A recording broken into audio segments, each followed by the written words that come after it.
Episode number 77. We are actually doing the marking for the paneling which is in this outside foyer area.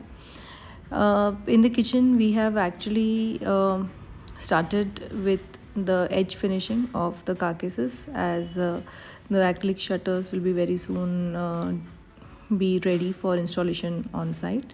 So this is the leveling which we are doing for the kitchen carcasses.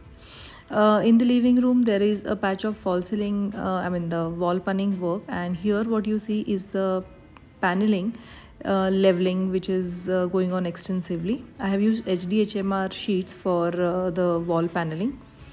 In the kids' bedroom, it is again a blend of carpentry and painting work. Along with that, even electrical is shaping up. So the side paneling of the window area, we have a zigzag profile light which is there. So all these things are shaping up on site. In the master bedroom, we are again gearing up with the internal work of the bed. This is a camouflage door which is proposed for the bathroom so that we don't highlight the door as such. So stay tuned guys for all such updates, and thank you very much once again. Do like, comment, share and subscribe my channel. Bye bye, see you in the next episode.